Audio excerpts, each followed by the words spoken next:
encontra nessa posição. Desculpa, eu acho que não sei se está projetando certinho. Ela está travada numa tela ali de PDF. Ué.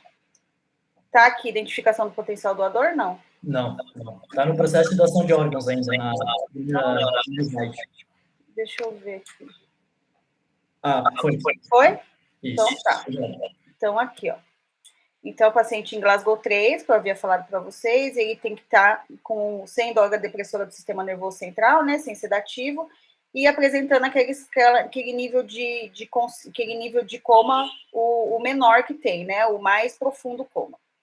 Depois disso, como que a gente identifica? Então, o paciente tem Glasgow 3, ele precisa ter uma causa de coma conhecida. Por que ele está nesse Glasgow 3? Então, ele tem que ter uma causa de coma neurológico. E isso a gente vai comprovar por tomografia ou ressonância magnética. Então, por exemplo, encontramos um paciente caído no chão. Ele está em Glasgow 3. Como que eu sei a causa de coma dele? Fazendo uma tomografia. Pode ser que ele tenha tido um traumatismo crânioencefálico, pode ser que ele tenha tido um AVC, pode ser que ele tenha um tumor cerebral grande que se estendeu e ele ficou desacordado. Então, a gente tem que saber a causa de coma neurológico do paciente. E depois disso, a gente vai testar os reflexos dele tronco-cerebrais, né? E ver se ele tem apneia persistente. E essa parte aqui, a terceira parte, são os testes de morte encefálica por si só. E aí, onde que a gente pode encontrar esse tipo de paciente? Então, por exemplo, eu estou trabalhando numa UBS, estou trabalhando numa enfermaria, numa UTI. Eu vou encontrar esse paciente? Então, esses pacientes, eles ficam em UTI e pronto-socorro. Por que a gente fala que eles ficam em UTI e pronto-socorro? Porque esses pacientes, eles têm apneia persistente, ou seja, eles não conseguem ter o estímulo de respirar, a não ser que seja por vias de ventilação mecânica. Então, ele tem que estar ligado no ventilador. Pacientes ligados no ventilador intubados, eles ficam em UTI e pronto-socorro. Isso daqui, gente, é idealmente. A gente sabe que a gente pode encontrar potencial doador, por exemplo, numa UPA, que não é o lugar certo para ele estar, mas porque não tem vaga de UTI nos outros locais, eles deixam lá. Ou, por exemplo, o paciente vai para uma cirurgia. Ele está na RPA, na recuperação anestésica, e aí ele evolui num quadro de morte encefálica, até que ele tenha uma vaga de UTI cedida, ele às vezes fica lá nessa RPA também. Mas dificilmente a gente vai encontrar, e não é para se encontrar numa enfermaria, numa UBS, porque não são locais que tem ventilador mecânico, tá? Então, a gente já sabe identificar nosso potencial doador, já tem Glasgow 3, já tem aqui a causa de coma conhecida e já tem os reflexos de tronco. Onde que a gente vai agora? Fazer a abertura do protocolo de morte encefálica. E aí, como que a gente faz a abertura do protocolo de morte encefálica? Vocês estão conseguindo ver aí a imagem? Estamos sim. Então tá. A abertura do protocolo de morte encefálica a gente faz por 6 exames. Então, eles são feitos à beira-leito mesmo.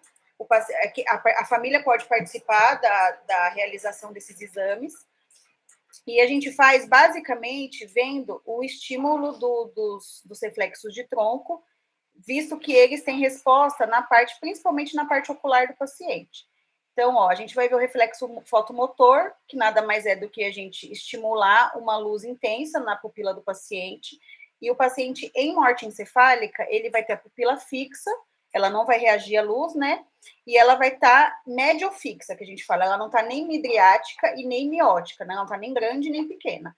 E ela não tem nenhum tipo de reação à luz. Ela parece uma pupila de boneca. Reflexo córneo-palpebral. O córneo-palpebral, a gente vai... Aqui na imagem, vocês podem ver que tem como se fosse um cotonetezinho entrando no olho do paciente, né? Então, a gente coloca o quê? A gente vai ver se o paciente ele tem reflexo de piscar. Esse reflexo de piscar, a gente pode fazer ou com uma gazezinha ou com algodão, a gente abre os olhos do paciente e coloca só um pouquinho, não fricciona, porque se ele estiver vivo, a gente pode fazer uma lesão de córnea.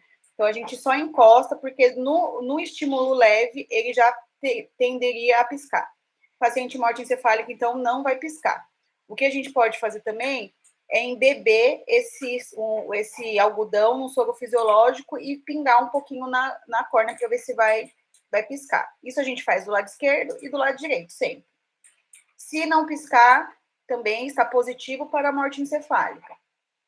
Reflexo óculo-cefálico. Esse óculo-cefálico, a gente vai fazer uma rotação, uma movimentação rápida da cabeça, só lateralizar, e tanto de um lado quanto do outro, e a gente vai ver se os olhos eles vão se movimentar.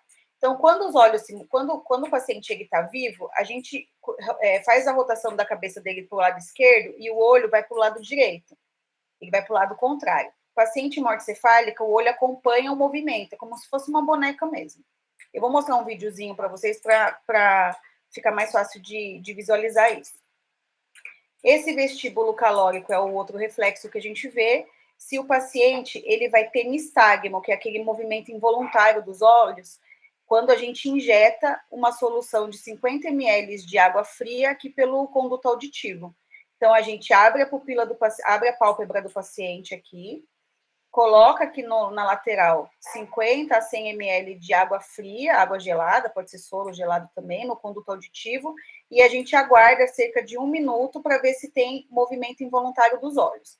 Se tiver um movimento, ele está vivo. Se não tiver um movimento, ele ainda está dando positivo para morte encefálica. Tanto de um lado quanto do outro, tá? Sempre lembrar de fazer nos dois. Aí, essa parte ocular, ela acaba aqui. Depois, a gente vai ver o reflexo de tosse, que é um dos mais importantes.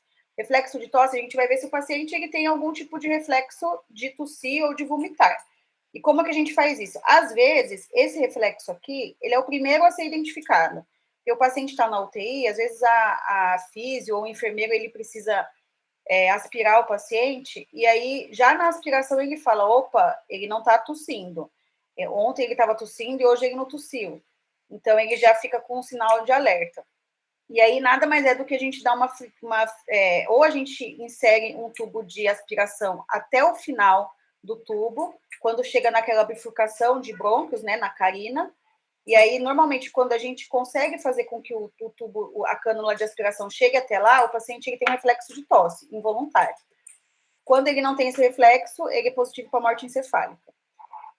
Ou se não, o que a gente se fazia antes era dar uma tracionada no tubo. Então, a gente puxa um pouquinho para ver se ele tosse. Isso a gente não recomenda tanto mais, porque às vezes na tracionada, se o profissional tracionar muito forte, ele pode acabar estubando o paciente acidentalmente.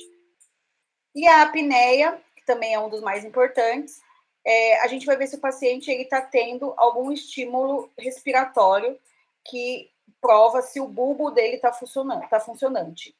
Então, como que a gente vai ver? A gente vai colocar o paciente a 100% de FiO2 no ventilador, então coloca ele com uma hiperoxigenação por 10 minutos para garantir o aporte dele de oxigênio. Depois, a gente coloca aqui na cânula de aspiração um catéterzinho de O2 e deixa lá a 6 litros por minuto. Enquanto isso, a gente vai desconectar o tubo dele do ventilador. Ah, mas se por acaso ele estiver vivo, a gente vai estar matando o paciente. Não vai matar, porque a gente já fez uma hiperventilação nele antes e a gente está considerando ainda que ele tem um aporte de oxigênio pelo catéter que a gente está colocando no tubo. Então, a gente vai desconectar e vai ficar observando ele por 10 minutos.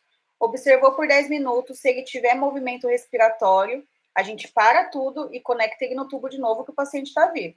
Se ele não apresentar movimento respiratório, que a gente vê os pulmões, né, fazendo um movimento de hiperextensão, a gente vai coletar uma gasometria e ver se por acaso ele atingiu uma pressão de CO2 maior que 55, que é incompatível com a vida. Se ele atingir esse valor, o teste está concluído. Então, a somatória desses 6 testes concluem, a princípio, né, é a primeira parte do protocolo de morte encefálica. Vou mostrar para vocês, ver se dá, se tá mostrando, deixa eu ver se eu consigo colocar aqui. Só um segundinho. Tá aparecendo o vídeo para vocês? Tá aparecendo. Vou colocar aqui para vocês, aí eu vou pausando.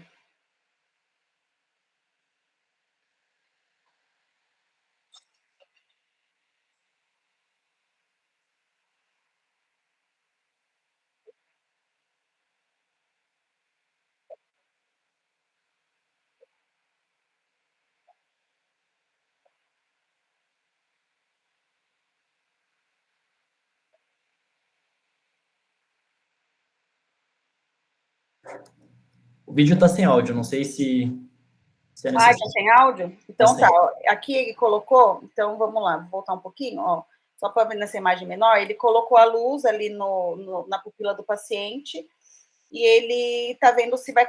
É o primeiro teste, né? O fotomotor, se a pupila tem reação ou não. Agora ele vai fazer aquele outro teste, que é o da gaze. Vamos dar uma olhadinha aqui no próximo.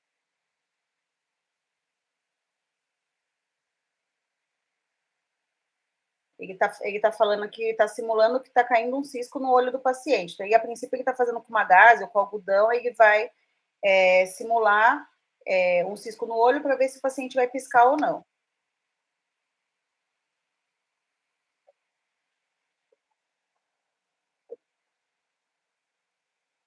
Aí, tudo que ele está fazendo, a gente lembra que tem que ser do lado esquerdo e do lado direito.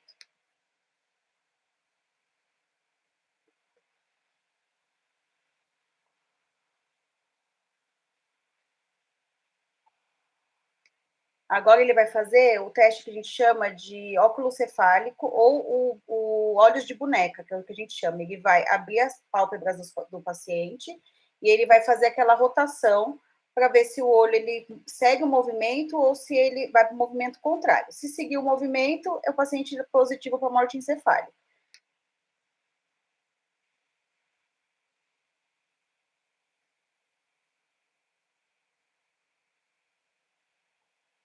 Aí ele está falando que normalmente o olho vira para o outro lado. No paciente morte cefálica, o olho segue o movimento. Esse movimento que ele fez aí é que o boneco está meio rígido, mas ele fez um movimento muito tranquilo, assim. O movimento ele realmente vira tudo, a gente rotaciona a cabeça do paciente bastante, assim, é um movimento rápido, tá?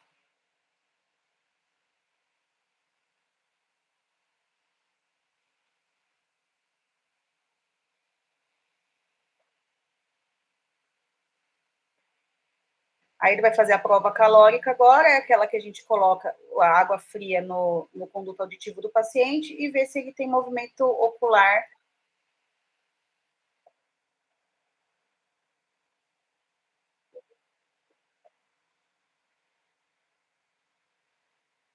Aí só ele tem que abrir a pálpebra, né, para ele ver se tem movimentação ocular, lógico, e não é só esse tantinho de soro, então é bastante soro. Normalmente essa seringa inteira, que essa seringa tá com cara de ser seringa de 60.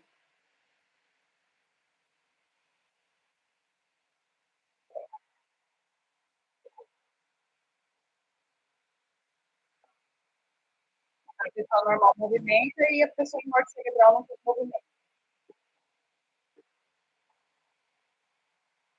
Agora ele vai fazer o reflexo de tosse. Ele vai dar uma tracionada no tubo, mas assim, vocês claramente veem que esse tipo de fixação aí não é a fixação que a gente encontra nos hospitais, não é a fixação que a gente tem no nosso hospital de tubo.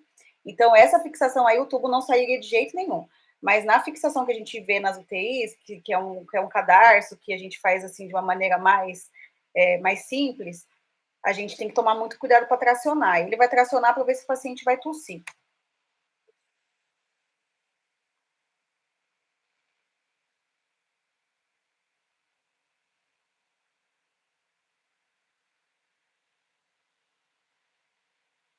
Aí está falando que quando a gente mexe, estimula o reflexo de tosse.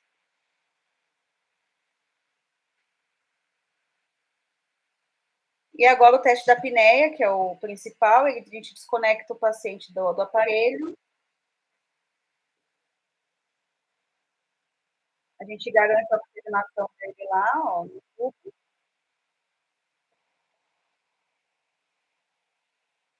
E a gente fica checando aqui na região do tórax se ele tem movimento respiratório. Isso por 10 minutos. Deu para ter uma noção um pouquinho melhor? Assim, é que eu achei que fosse com vídeo, com áudio, ia ser bem melhor. Vamos voltar lá na outra. Deu certo. Professora, a senhora prefere que façam perguntas durante a aula? Ou... Acho que é melhor no final, porque eu não consigo ver aqui. Eu acho que é melhor no final, pode ser? Tá, perfeito. Aí vocês vão me cobrando se eu esqueci de alguma coisa. Mas deixa eu ver. Opa.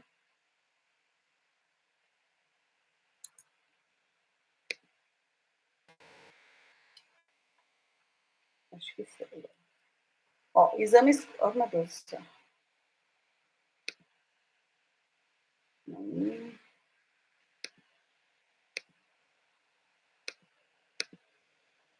Acho que pra mim tá abrindo errado.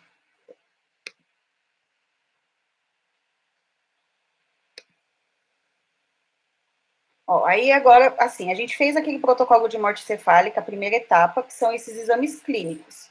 São esses exames que a gente consegue fazer no leito do paciente mesmo.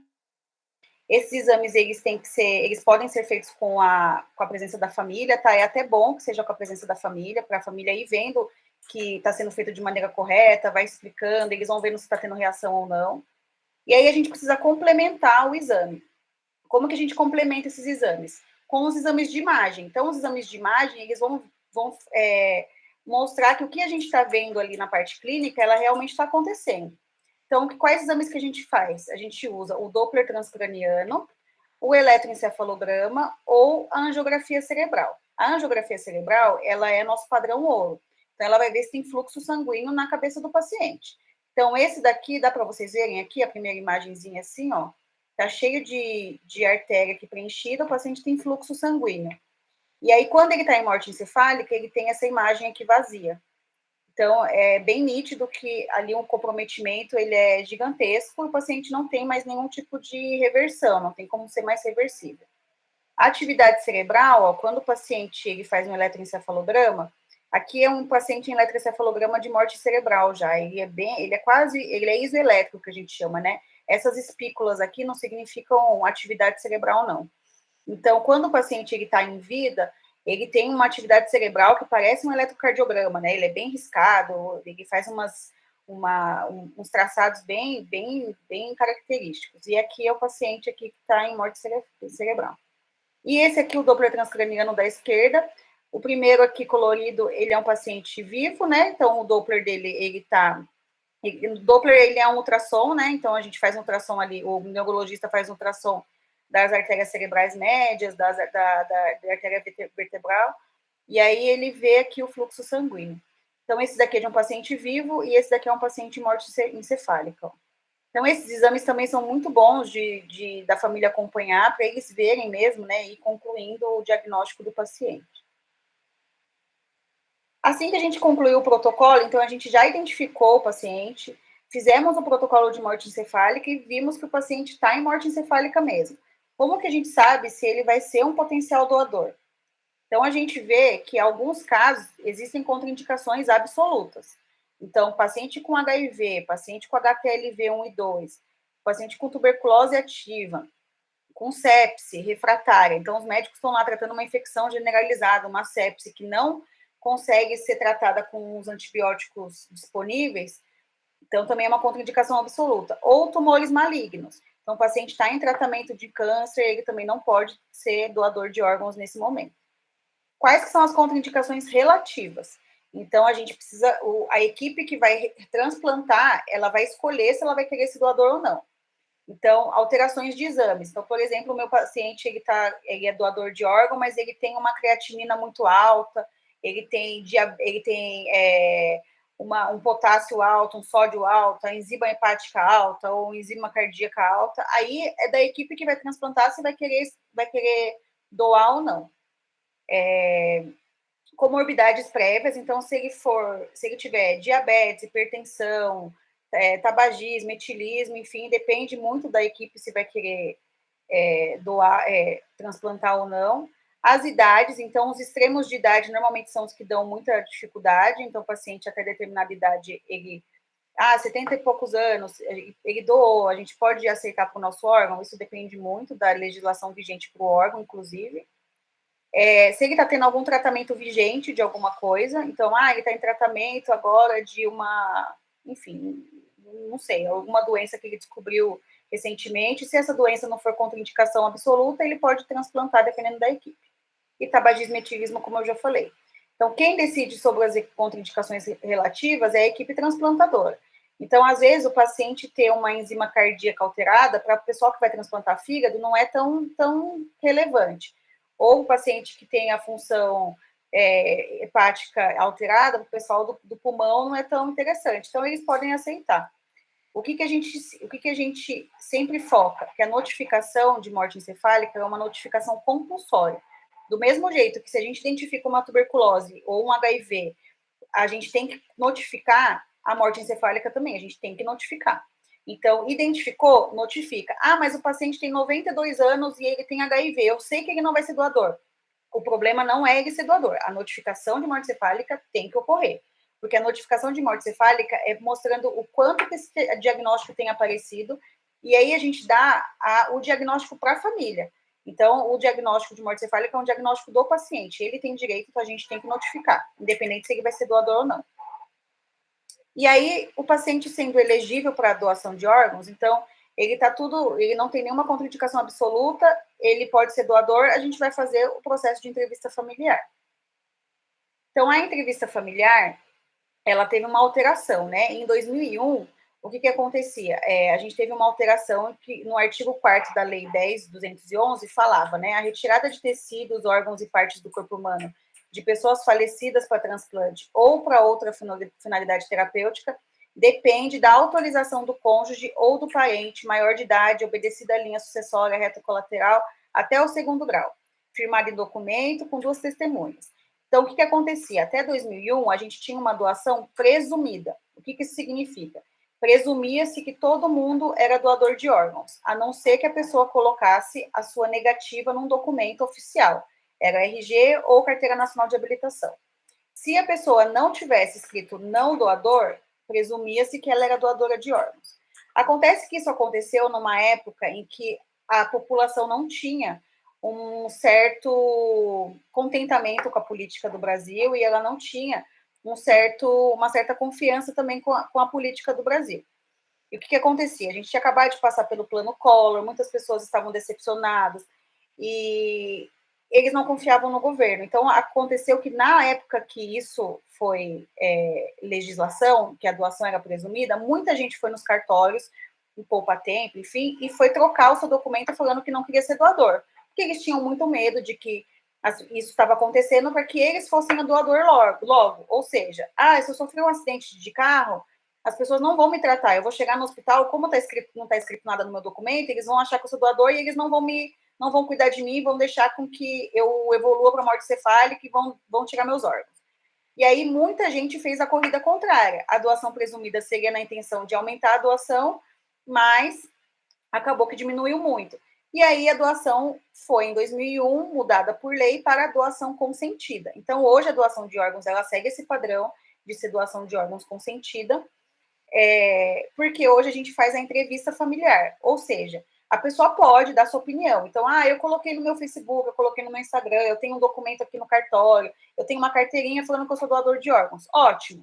Isso daí vai mostrar a sua opinião, o que você acha sobre a doação de órgãos.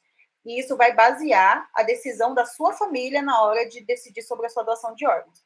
Então, é importante ter essas coisas? É importante, mas a nível oficial, a gente não utiliza nenhum tipo de documento para justificar a doação de órgãos do paciente. Então, se o paciente ele for doador de órgãos e a família, na hora, falar que não quer, a gente obedece o que a família decide. E o contrário também é válido. Se o paciente não queria, a família, na hora, falar que quer, a gente obedece o que a família decidiu. E quando que a gente realiza a entrevista familiar? A gente realiza sempre após a conclusão do protocolo de morte encefálica. A gente foca muito nisso, porque às vezes o protocolo ele acaba não concluindo. Então, essa etapa, por exemplo, às vezes a gente faz aquela etapa clínica do protocolo de morte cefálica, deu tudo positivo, a gente vai fazer um eletroencefalo no paciente, fica dando atividade cerebral. A atividade é pouca, mas está dando atividade cerebral. E aí, numa dessas, o paciente tem parada cardíaca e a gente não efetiva a doação de órgãos. Se a gente já falou com a família antes, eles vão falar, como é que vocês falaram comigo antes, sendo que o protocolo de morte cefálica nem foi concluído? Então, a gente espera a conclusão inteira do protocolo de morte encefálica. A gente nem fala de doação de órgãos nesse momento. Então, faz os exames clínicos, faz o exame complementar, espera o certinho o tempo, e aí a gente conversa com a família. O doador tem que ser elegível, então a gente jamais vai fazer um doador não elegível a entrevista familiar. E a gente só fala de entrevista familiar de doação de órgãos após a compreensão da família sobre o diagnóstico de morte encefálica. Então, não adianta eu falar de protocolo de morte encefálica numa família que não acredita que o paciente morreu. Então, eu estou falando isso porque o nosso paciente de morte encefálica, ele é um paciente de UTI. Ele é um paciente que ele está lá com movimento respiratório no tórax. Quando a família vai visitar, ele tem pressão arterial, ele tem batimento cardíaco, ele está quente. Então, para a família, é muito difícil entender que ele faleceu. E em muitos casos demora para cair a ficha, ou às vezes nem cai a ficha. Então a gente só fala para a família sobre doação de órgãos quando eles entendem o diagnóstico de morte encefálica e entendem que aquela cena que eles estão vendo na UTI é artificial. Se a gente retirar todo o suporte terapêutico do paciente, ele não tem como fazer sozinho. E qual que é o objetivo da entrevista familiar? Então, o objetivo é acolher a família no momento do luto. A gente nunca fala que a entrevista familiar tem o objetivo de doação de órgãos. A gente sempre fala que o objetivo da entrevista é acolher a família. Explica os exames que foram realizados. Então, esses exames, eles são difíceis, são exames que às vezes a família não consegue acompanhar, muitas vezes, né?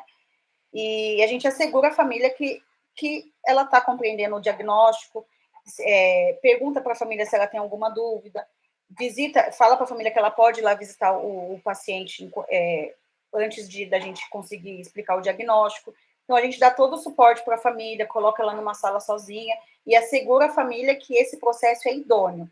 Então, o protocolo de morte encefálica, eu já esqueci de colocar ali, aqueles exames clínicos, para evitar que ele tenha sido feito de maneira errada, ele é feito por 2 profissionais diferentes. Então, aqueles exames clínicos é feito por uma hora depois tem que ser feito por outro, no mínimo 1 hora. É feito por outro profissional. Tem que ser profissionais de UTI, tem que ser profissionais emergencistas, ou se não, tem que ser profissionais que já fizeram pelo menos 10 testes daquele, já realizaram 10 testes daquele em algum momento. O exame de complementar, eles são feitos por neurologistas, então o processo ele é idôneo, ele acontece igual em todo lugar. E a gente não convence o paciente a doar os órgãos, a gente acolhe. Ele tem o direito de saber do protocolo de morte encefálica, ele tem o direito de ser entrevistado, ele está ali num processo de luto, então a gente tem que conversar com eles e não convencê-los, a gente tem que acolher e explicar o processo. Se por acaso ele optar por não doar os órgãos, ele não tem essa obrigação. Então, a doação de órgãos é uma possibilidade. Ele pode doar mediante aquela condição de morte encefálica. Se ele quiser doar ou não, pelo menos, se ele não doar, ele vai estar tendo todo o suporte necessário, todo o acolhimento, e ele vai estar tendo todo o arcabouço ali de conhecimento para ele poder tomar essa decisão de maneira adequada. Deixa eu só acender a luz aqui, não sei. A entrevista familiar. Então, a gente costuma não restringir o número de familiares que participam da entrevista familiar. Então, deixa o número de pessoas a critério deles. A gente, se tiver muita gente, estou num hospital e tem 15 pessoas, não cabe na sala. A gente fala para eles escolherem as pessoas que acharem melhor. Isso porque, às vezes, a gente fala, não, vai participar pai, mãe, irmão. Mas aí o doador, ele não falava com o pai, com a mãe há 10 anos, tinham brigado, e aí a pessoa mais próxima é o primo, que é quem realmente sabia das intenções dele, ele conhecia ele profundamente. Então, a gente deixa com que as pessoas decidam quem vai participar da entrevista. O local tem que ser um local confortável, com cadeira, água, lenço, e que acomode os integrantes da família. Então, ninguém fica de pé e a gente tenta deixar eles de maneira mais confortável possível. Lembrando que a entrevista ela só tem horário para começar, ela não tem hora para terminar. Vai depender muito da família. Quem faz a entrevista hoje é o profissional da CIDOT, que é a Comissão Interhospitalar de Doação de Órgãos, ou o profissional da OPO, que é onde vocês passam, acho que vocês passam estágio lá no Hospital do Rim, né?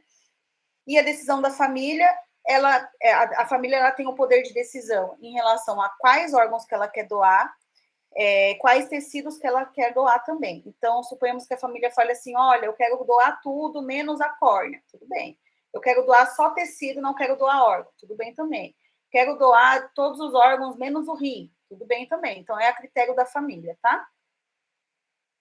Quem pode autorizar a doação de órgãos? Então, aqui a gente tem os avós, os irmãos, os pais, os filhos, os tios, sobrinhos, primos e só. Não, desculpa, não, tá errado aqui, ó. Irmãos, avós, pais e filhos, tá? Que é a parte de segundo grau, desculpa. Essa parte aqui de terceiro e quarto grau é o que não entra, que é só até a linha reta ou colateral de segundo grau. Então, avós, pais, irmãos e filhos, tá? E aí, lógico, né, cônjuge, se tiver, se for casado, e a gente pede normalmente comprovação por união estável ou, enfim, registro de casamento. Sem parentesco não pode, primo já é quarto grau, sobrinho já é terceiro grau, tio também. Desculpa, minha falha. Ai, Deus. Desculpa, gente, meu computador deu um erro aqui. E aí, por último, não, por penúltima, a extração multiorgânica. Depois disso, a família autorizando a doação de órgãos, a gente começa a organizar a logística da captação de órgãos, né, da extração multiorgânica. A extração multiorgânica, a gente sempre lembra para a família que ela não tem custo nenhum. Isso a gente sempre lembra por quê? Porque nos hospitais públicos tem acontecido frequentemente pessoas que se aproveitam da situação de luto da família, não só em morte encefálica, mas em todo tipo de óbito, e pedem custeio, pedem os golpistas, né, que ficam na porta de hospital. Então a gente lembra que não tem custo nenhum, nem de sala cirúrgica, nem de equipe, nem de anestesista, nem de nada, nem de transporte. O tempo, então, normalmente, desde a hora que a família autoriza a doação de órgãos até a hora que a cirurgia vai começar, demora mais ou menos 10 horas. Isso por quê? Porque a gente tem que fazer o seguinte: em 4 horas, normalmente, demora para sair as sorologias. Então, quando a família autoriza a doação de órgãos, a gente tem que coletar todas as sorologias do paciente. Sífilis, HIV, hepatite, Chagas, toxo, e isso demora. Demora assim, né? Consideravelmente é rápido. Esse tipo de resultado normalmente demora dias. Então, o processo de doação de órgãos, ele demora 4 horas. E as outras 6 horas a gente pede para que a gente consiga, que as equipes consigam se organizar. Tanto para organizar entre elas, então, eu preciso de transporte, porque nem sempre é perto da onde o doador está. Então, às vezes o doador está no interior, a equipe precisa se organizar, às vezes a equipe está em outra cirurgia, às vezes a equipe está tendo dificuldade de localizar o receptor, ou às vezes o receptor ele demora para chegar até o hospital, então a gente pede essas 6 horas. Então, dá mais ou menos 10 horas, desde a hora que a família autoriza até a hora que começa a cirurgia. E a cirurgia ela pode durar de 3 a 6 horas. Depende dos órgãos que vão ser retirados e depende dos tecidos também. Então, qual que é a ordem de retirada dos órgãos? Na cirurgia de captação de órgãos, a gente começa pelo coração, porque ele tem um tempo de isquemia menor. O tempo de isquemia é aquele tempo, assim, falando de uma maneira mais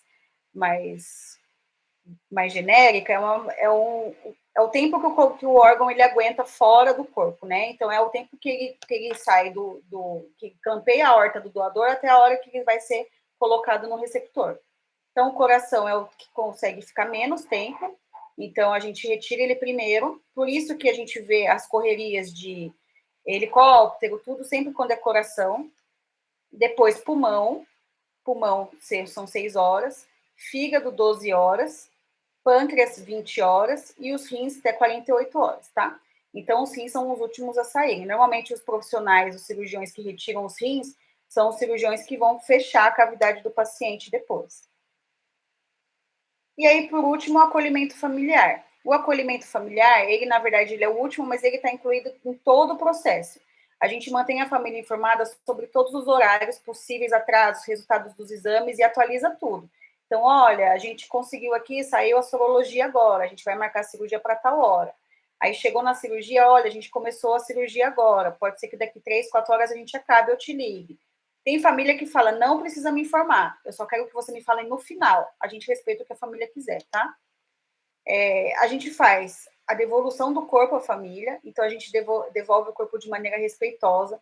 Durante a cirurgia, o profissional da CIDOT ou o profissional da OPRO, ele fica responsável por garantir a integridade do corpo até a devolução da família. Então, se o médico, na hora, o cirurgião, ele fechar a cavidade e ficar mal feita os pontos, a gente pede para consertar. Se o pessoal que retirou a córnea retirou e ficou com o olho ruim, a gente pede para consertar. Isso tanto pela parte respeitosa à família, mas também porque isso é passível de a gente responder processo e até ficar recluso por 2 anos, de acordo com a lei. E após a doação de órgãos, a gente dá o auxílio de informações. Aqui em São Paulo, a família que aceita doar os órgãos, ela tem uma gratuidade funeral. O que isso significa? A gente fala depois da entrevista, né? A família que tem esse gesto de doar os órgãos, a prefeitura ela dá a gratuidade do funeral, ou seja, o transporte, que isso tudo é pago, então do hospital até o lugar que eles vão velar, e eles dão uma urna simples, né? Um caixão que é simples, não é aquele caixão mais simples, que é só madeira, é um caixão simples, normalmente é o que todo mundo costuma pegar, é um mediano, e isso é gratuito para a família. Para algumas famílias isso faz muita diferença, eu não sei quantos de vocês já se depararam com essa situação, mas morte sempre inesperada, assim, e os processos de morte encefálica, eles são inesperados, também é um gasto inesperado, e isso ajuda muitas famílias. A gente costuma falar isso depois da família aceitar, para que a família não ache que a gente está querendo comprar a doação de órgãos com a gratuidade. A gente dá informações sobre IML, nos casos que é necessário ir para o IML, e, em alguns casos, a gente dá auxílio psicológico para enfrentamento do luto. Aqui na universidade, a gente fazia muito isso. Hoje em dia, a gente está sem psicologia no nosso programa de residência, mas é algo que a gente quer retomar daqui a um tempo para continuar esse acolhimento familiar de enfrentamento ao luto pós-doação de órgãos. É isso, gente. Então, a nossa campanha sempre de doação de órgãos é conversar com a família. Então, não adianta a gente colocar nada em documento, nada em cartório. Então, nossa campanha, vocês vão ver que sempre as campanhas de todas as doações, de todas as campanhas de doação de órgãos relacionadas a conversar com a família, e é esse o meu recado hoje. Converse com a sua família, tenha uma opinião bem formada, bem dada. E muito obrigada. Muito obrigado pela aula, professora. Foi excelente. Bastante didático. Acho que o pessoal conseguiu pegar bem aí. Quem tiver alguma dúvida, pode abrir o microfone e perguntar, ou pode mandar no chat, que eu leio, se preferir.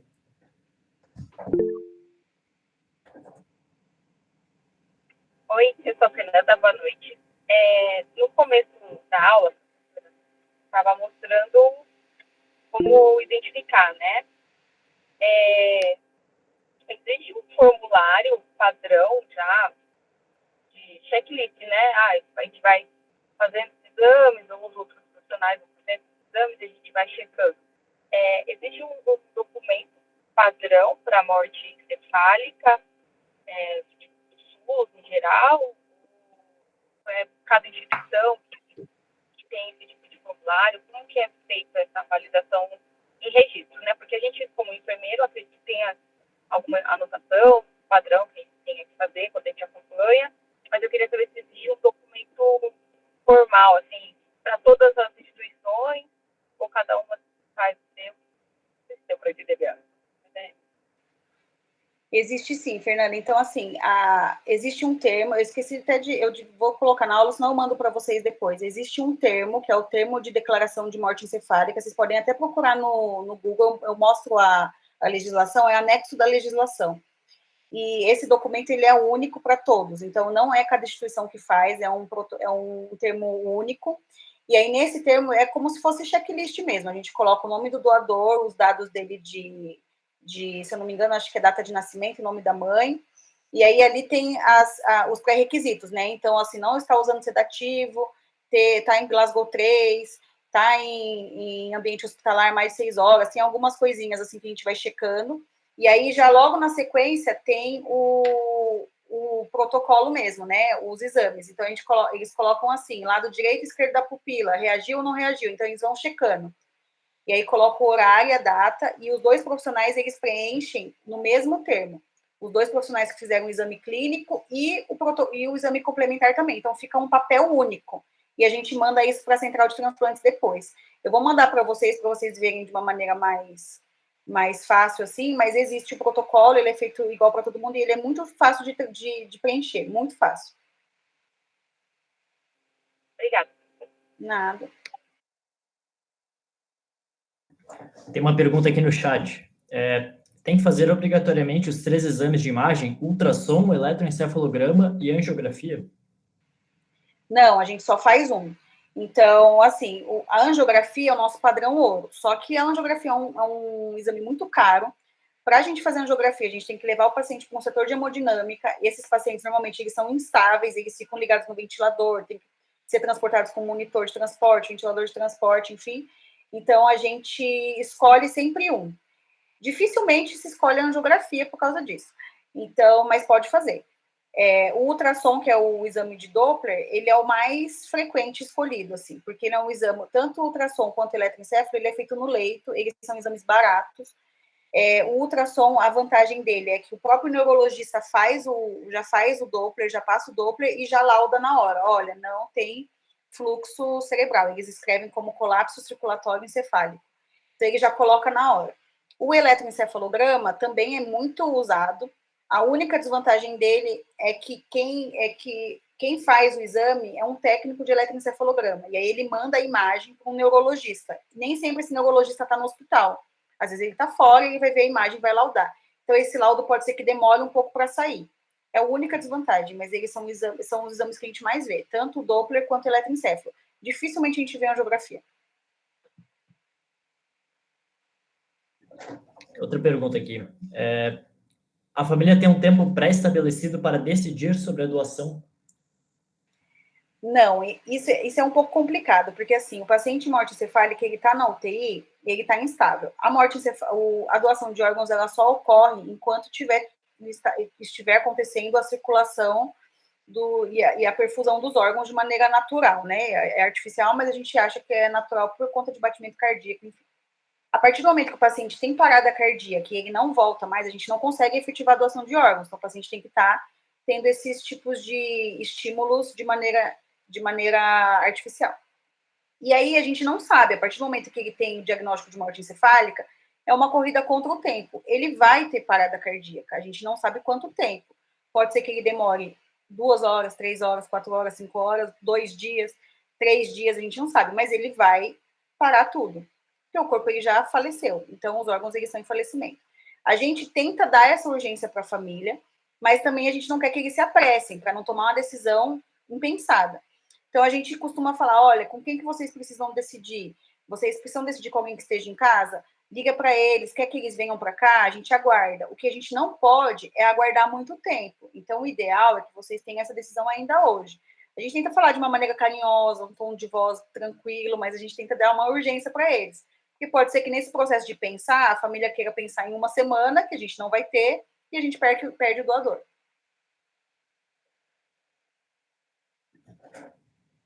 Pessoal, mais uma pergunta aí? A gente tem um tempinho.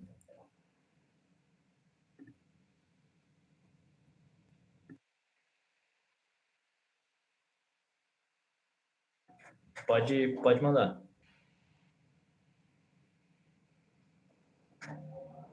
Se quiser abrir o microfone para falar também, é liberado. A primeira pergunta é se a família escolhe quais órgãos são doados. Sim, escolhe. Lá no termo de doação, existem 2 termos que são bons de vocês. Eu vou ver se eu consigo achar o link, aí eu mando para vocês. O termo de declaração de morte cefálica, que foi esse que a Fernanda perguntou e eu falei, e tem o termo de doação de órgãos. O termo de doação de órgãos, tanto para menor de idade quanto para maior de idade, ele tem uma parte que coloca, é uma observação, e a gente coloca, a família não autoriza a doação de, e a gente preenche. Se a família autorizar tudo, a gente deixa em branco, senão a gente coloca, a família não autoriza doação de córnea, ou a família não autoriza doação de rim. E aí a gente costuma perguntar o motivo, assim, a critério de, só para saber, às vezes é alguma coisa que a gente consegue reverter. Então, por exemplo, numa entrevista familiar que eu dei, a família falou assim, a gente não quer doar o rim. Por quê? Porque vocês vão abrir aqui na frente para tirar os órgãos e vão ter que abrir atrás para tirar o rim. E aí, isso não é verdade. Então, a família, como a gente tem o costume, a gente tem que lembrar que para a gente é muito óbvio as coisas. A gente está ali toda hora vendo e aprendendo, enfim. E a família não. Então, todo mundo sabe quando a gente sente uma dor no rim, a gente sente aqui atrás. A família logo associou que quando a gente vai doar o rim, a gente tem que abrir aqui atrás. E não, a gente abre tudo na mesma incisão. E aí, na hora, eu falei assim, não, a gente não abre aqui atrás. Então, a incisão vai ser única, daqui de cima até lá embaixo, até um pouquinho mais comigo. Então tá bom, então a gente aceita doar o rim. Então a gente pergunta assim para ver se é alguma coisa que a gente consegue reverter, mas se não, também a família fica com a opção dela de escolher.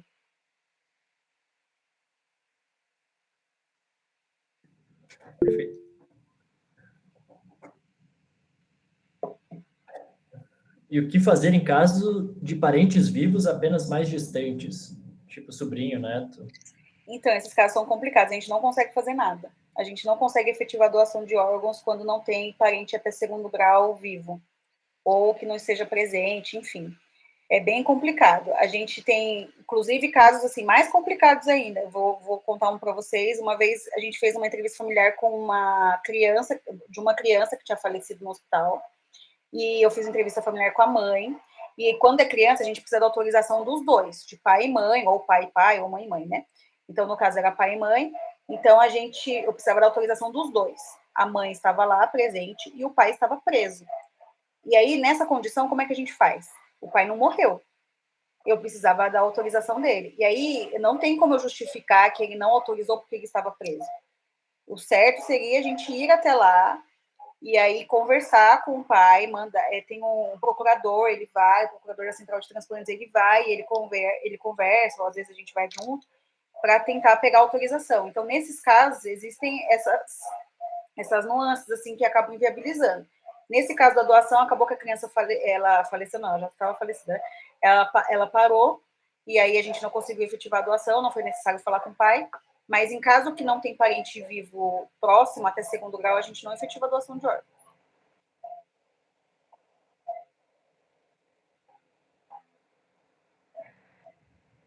Mais alguma pergunta aí, pessoal?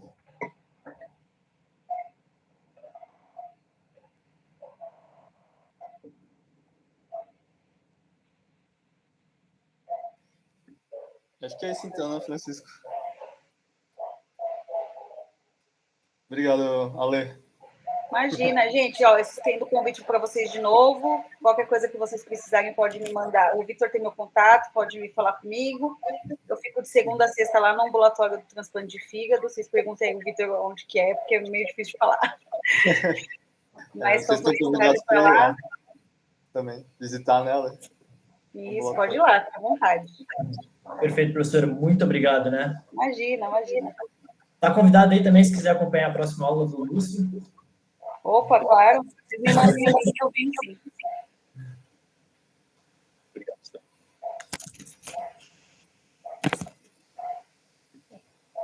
Então, vamos passar para a aula de rim? Vamos. Bom, pode seguir, Francisco.